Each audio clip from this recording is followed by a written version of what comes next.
And welcome to Upon Further Review. I'm Josh Aubrey. Plenty to get to on this week's show. We've got some high school football, some Georgia Southern football, and some area high school basketball as well.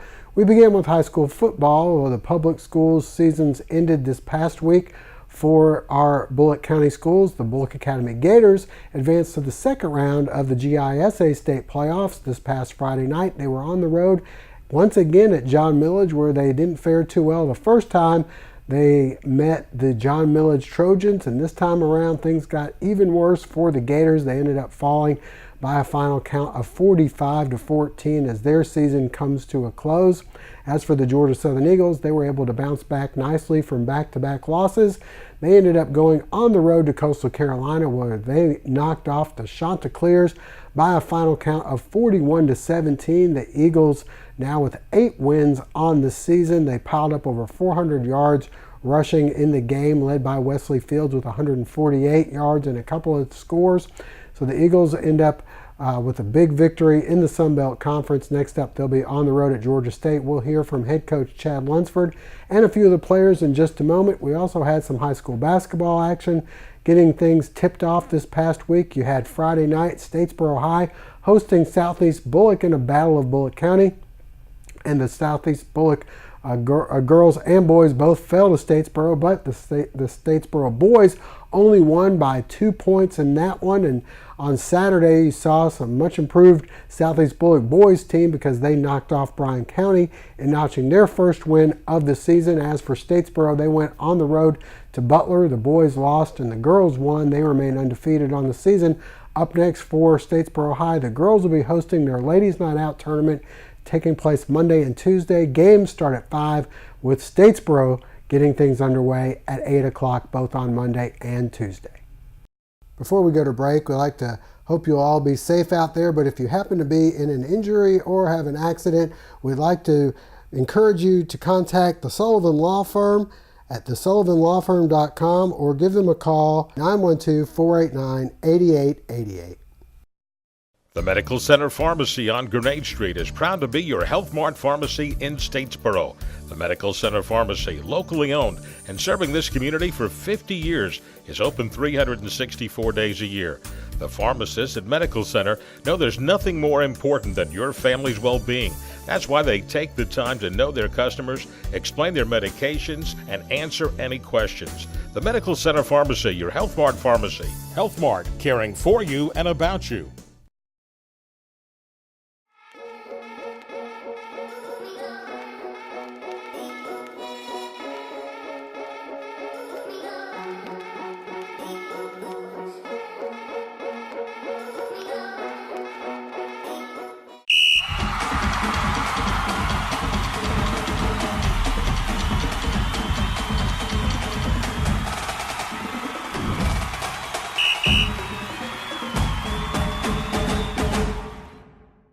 Well, the Georgia Southern Eagles with a big victory on the road at Coastal Carolina, picking up a 41-17 victory, coming off 2 straight losses. They look good on defense. The offense was clicking. They rushed for over 400 yards. Let's get out and take a look at some highlights and hear from head coach Chad Lunsford and some of the players. Georgia Southern taking to the Teal Field in Coastal Carolina. The Eagles ready for battle with the Chanticleers. And Coastal takes the early lead on the 1-yard touchdown pass to Isaiah Likely. They take a 7-0 lead. The Eagles back as Wesley Fields with a nice first down run.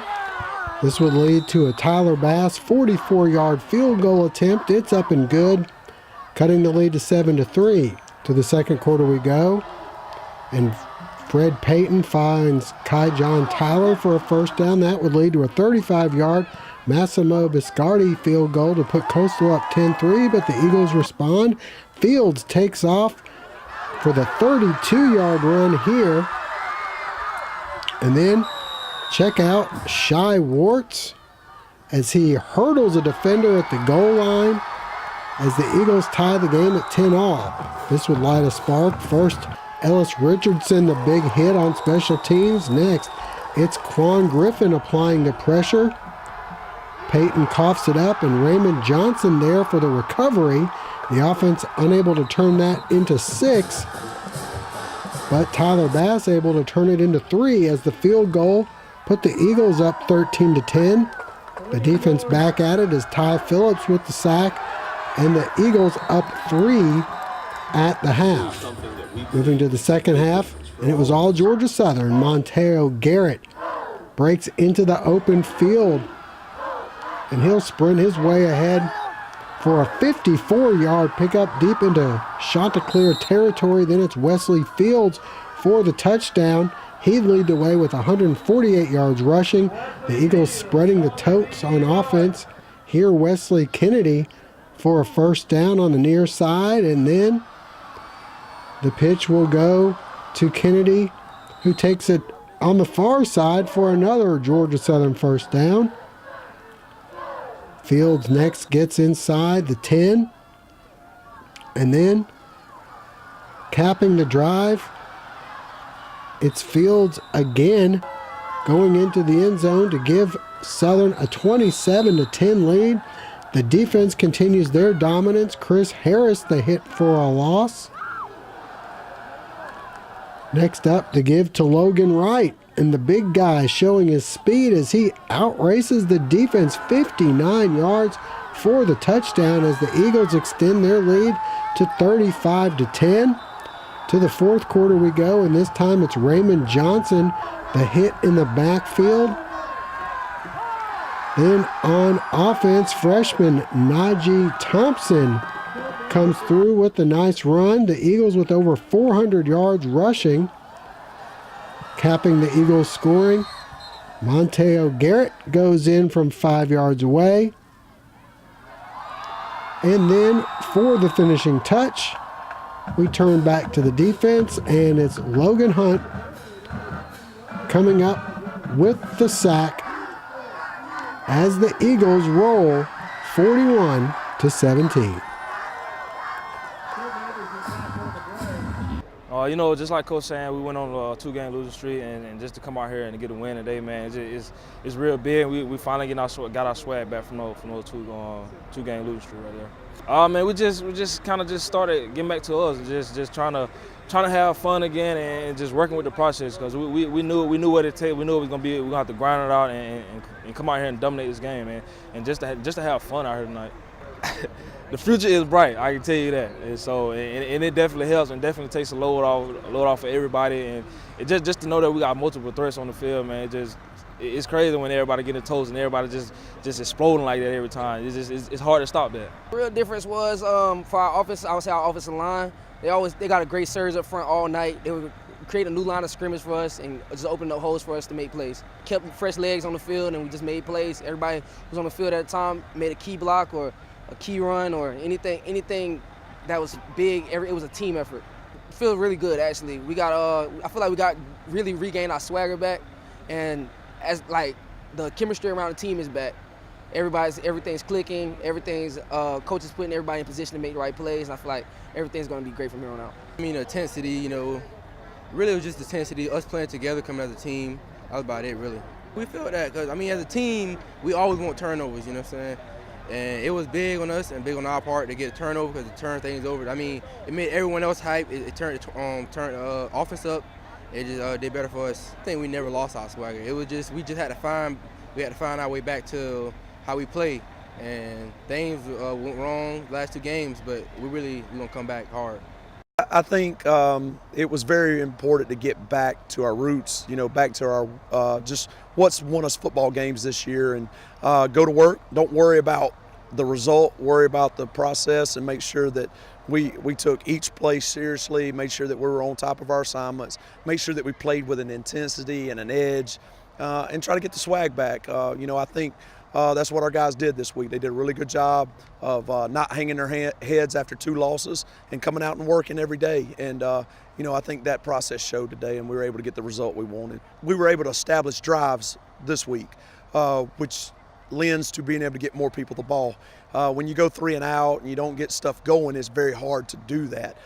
So we were able to do that, and we were able to get the ball in the guys' hands, and they made plays for us. So we got to continue to do that. It's all about establishing drives and getting it going. I mean, we had some young guys. Wesley Kennedy was able to get yards. Logan Wright was able to get yards. Monteo, Wesley. We were able to get a rookie in Najee Thompson. He had a big run over there on the sideline. So everybody kind of lended, to the 400 yards, and the offensive line did a tremendous job. Thought Shai did a tremendous job running the offense. So good total effort by the offense. You watch how we won football games this year because it's total team effort. Our defense did a really good job of getting adjusted after the first couple drives and getting it kind of figured out. I think there was a filling out process there, but our coaches did a good job getting them over on the sideline, making sure that they understood what Coastal was trying to do to attack us, and that allowed for them to start then getting us back the ball on offense. So we played hand in hand. I thought special teams played well also. Complete game. Well, Mike, the one thing the victory here did is it pretty much assures the Eagles of going to a bowl game. I know there were some people that thought if they lost the last 2 games of the season, they still might be left out. Yeah, I think this definitely locks up their place. There is some cause for concern in the Sun Belt. It's kind of a good thing because you've got 5 bowls locked in for the Sun Belt, but I believe if the math still holds here late at night here in Conway, I believe there's still 7 teams in the conference that are capable of making it to that 6-win bowl eligibility mark. But with 8 wins now, Georgia Southern definitely has solidified their spot. Not sure where they're heading yet, but they'll be in the postseason. And now it's just on to one more business trip up in Atlanta next week. Yeah, going up to Georgia State, I guess the only concern there is they do tend to throw the ball a little bit. So Georgia Southern has also not had a lot of success against Georgia State, to be honest. Yeah, it's just going to be one of those where everybody who's on the team right now, they know exactly how the last 3 years have gone for Georgia Southern. It's not at all how they envisioned this series going 4 years ago in their first meeting. So you've got a lot of seniors who either haven't beaten them at all or haven't beaten them since they were a red shirt on the sideline, so they haven't tasted that victory on the field. I'm sure that even with them, a shirt of a bowl game, even with Georgia State, knowing that they're not going anywhere, you're going to have 2 teams very inspired show up on a baseball field next week. Yeah, Turner Field back there again. We've both been there before for baseball games, never for football. All right, well, we thank you for joining us. That'll wrap things up. Hope to see you again next week. And up next for the Eagles, they'll be on the road at Georgia State coming up this Saturday. All right, stay with us. Coming up next, we'll head out to the high school gridiron and see how Bulloch Academy did. What does it mean to have financial freedom? At Queensboro Wealth Management, we're helping people figure that out. And giving them a plan to get there. If you have a desire to take control of your finances and live with financial purpose, we will use every bit of our knowledge to help you.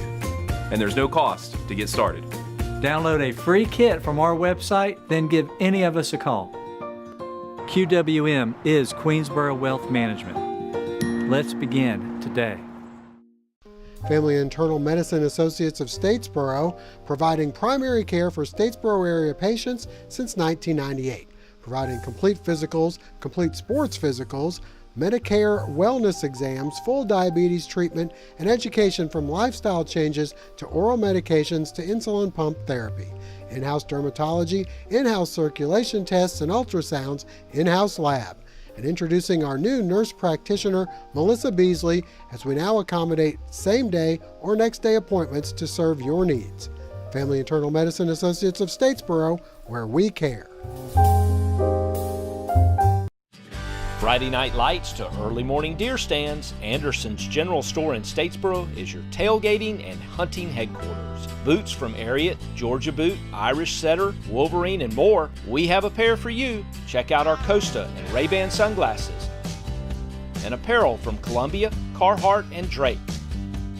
Dove, ducks, deer, we have all your hunting needs. And tailgate with a Big Green Egg or Traeger grill.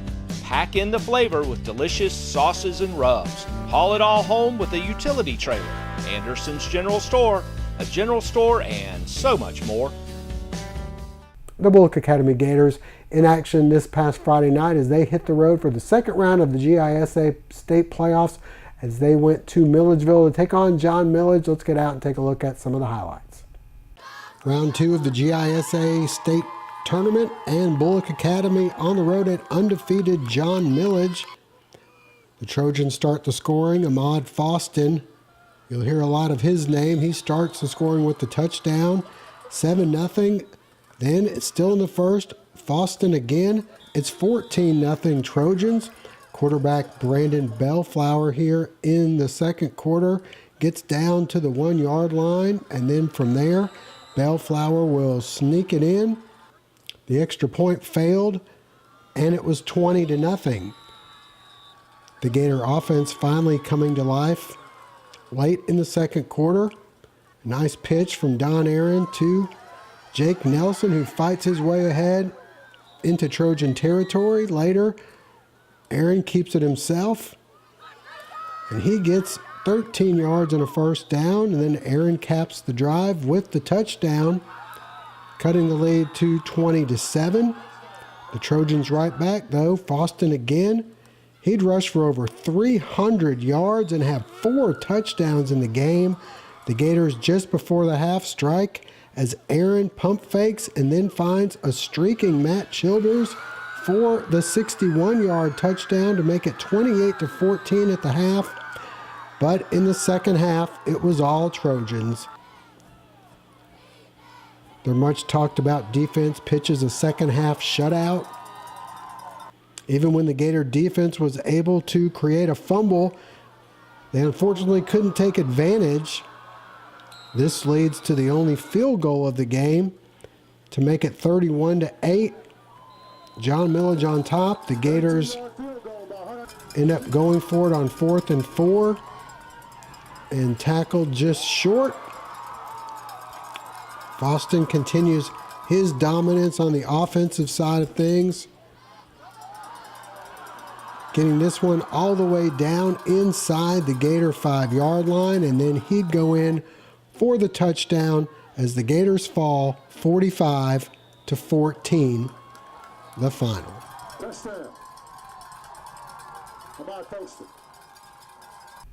So the season comes to a close for Bulloch Academy, but great season for the Gators as they only lose 3 games on the season and notch their first ever AAA GISA state playoff victory.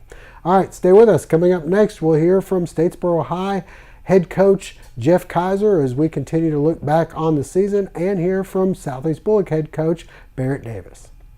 We are feeling fall at RJ Pope's Men's and Ladies Apparel. Stop by RJ Pope's in the Buckhead Plaza and check out their new expansion with plenty more to offer, featuring brands like Mountain Khakis, Pants by Cool, jackets and shirts as cooler weather is upon us. With the largest selection of Georgia Southern and University of Georgia game day apparel, we make sure you're dressed to win at tailgating.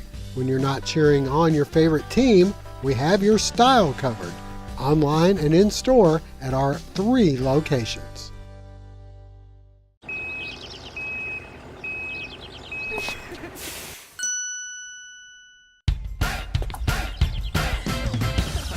At Badcock, no credit refused isn't just an offer, it's a way of business and has been for over 100 years. No banks, no ridiculous credit requirements, just local Badcock store owners who treat you right and give you credit when others won't. It's never been easier to express your style and love your home. Seemed like where you guys made the most of a jump was defensively.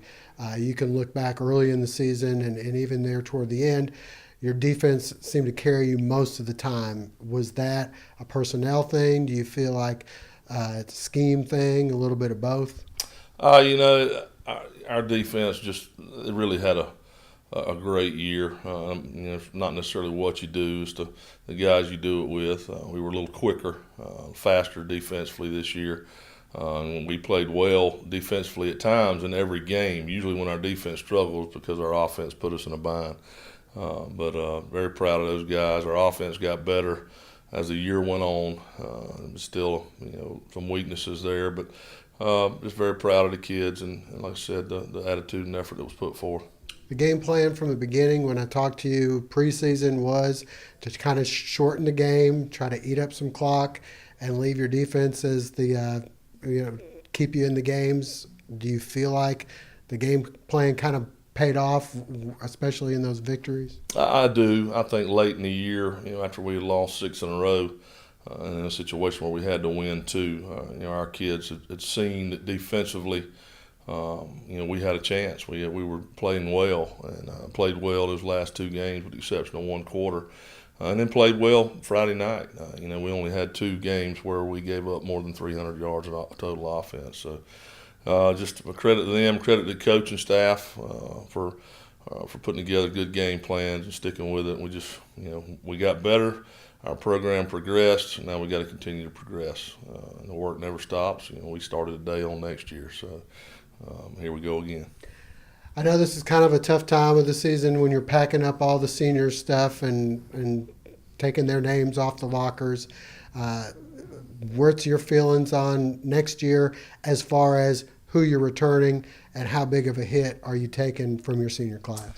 You always take a little bit of a hit, no matter your record or success, because of from a leadership standpoint. But we've got some guys that'll be tough to replace, but we've also got some young guys that are chomping at the bit to replace them. So that's the fun part, is putting the pieces together and getting guys in the right spot and seeing what young guys are going to develop.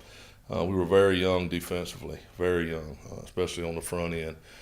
Everybody's back on our defensive line, losing Chris and Harrison and Sage and Corey and Issa. Those are going to be guys we got to replace, but I really think we've got some young guys that are hungry to replace them. All right. Well, appreciate you joining me throughout the season. Coach Jeff Kaiser and the Blue Devils be back before you know it. Spring will be here, and we'll be ready to see what you got out there. All right. That's it for now. We'll be back with more in just a moment. This is a Clydesdale. Despite what you see in the commercials, he doesn't play football. He won't bring me a cold one, as much as I wish he would. He does not fall easily in love with his kitty cat pals, of which he has none. He's just really good at being a horse on this ranch. I run with help from my banker at Synovus, the bank of here. Really, Bruce?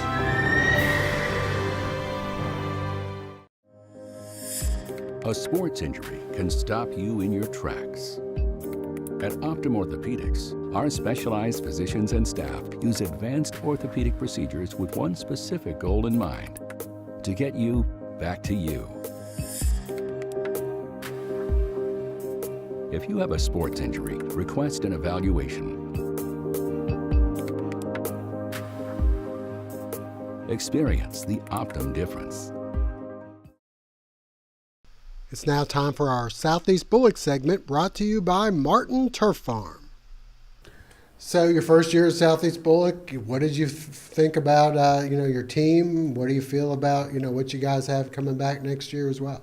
I was very blessed to have a good group of seniors, about 20 of them coming in as the first-year head coach, and not being from the area, but being able to instill certain values and things and hard work that the kids were already had a good routine of. But we did a lot more during the summer. We went to contact camps. We were lifting. We were doing agilities. We were doing on-the-field work. So they were getting a lot of work during that time, and also having a practice routine that where we can get out there, get our 2 hours of practice in, and be able to make it fast but also efficient and get everything covered that we need. So it's been trying to get kids used to a routine. The main thing, we've got to have a great off season to get ready for the next season. We lose a good bit on defense and a few on offense. I think we lose 8 starters on defense and 3 or 4 on offense. So we've got to get the next group ready. We've got to have accountability in the off season, and we're going to push kids hard, and they've got to be able to tote that line to help them get ready. So we've set the mark high, but these underclassmen have got to be able to try and reach that and keep it going and figure out what it takes to try and sustain at that level. So. When you look back on the season, plenty of highs. I mean, you only had 1 loss all through the regular season and a couple of pretty exciting games. The Windsor Forest game comes to mind. You win a couple of games with kicks. Your defense, sometimes it's your offense. Anything in particular kind of stand out to you from this year? It's kind of been a whirlwind, like you said. Some games, offense was able to bail us out. Some games, defense prevailed, and special teams was big on certain games, like the Windsor and Jenkins games. Those were, and we try and preach to our kids that all three aspects of the game matter. Accountability matters, playing as a team matters, not griping and moaning or things like that, but supporting each other. And, I think we've got a good staff in place, and I think we've got good kids in this school that are going to give you everything they got, so we've got to be able to preach technique and footwork and scheme and be able to learn those things and be able to do those things to the best of our abilities. So that's what makes the difference, I think, in some of those games that were close that we were able to pull out. So. All right. Well, like you said, you lose a lot, but you return quite a bit as well, and to you and the team.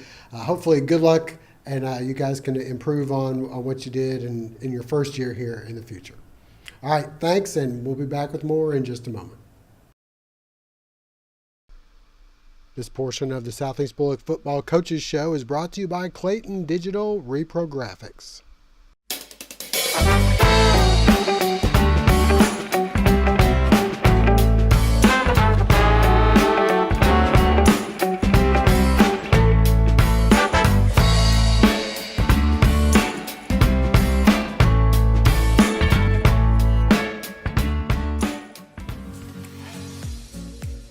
Come visit us locally here in Statesboro at Piedmont Loop beside Walmart.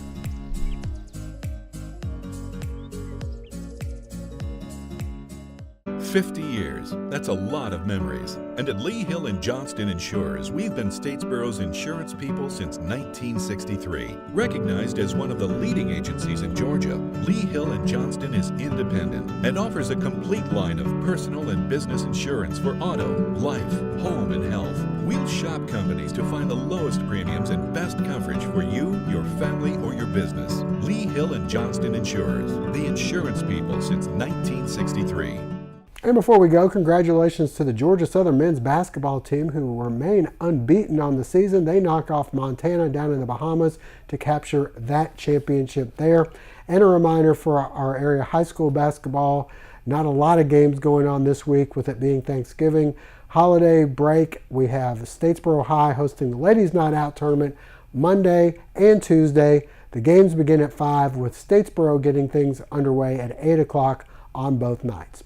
Now, to wrap things up for now, we thank you for joining us. Have a happy Thanksgiving, and we'll see you next week.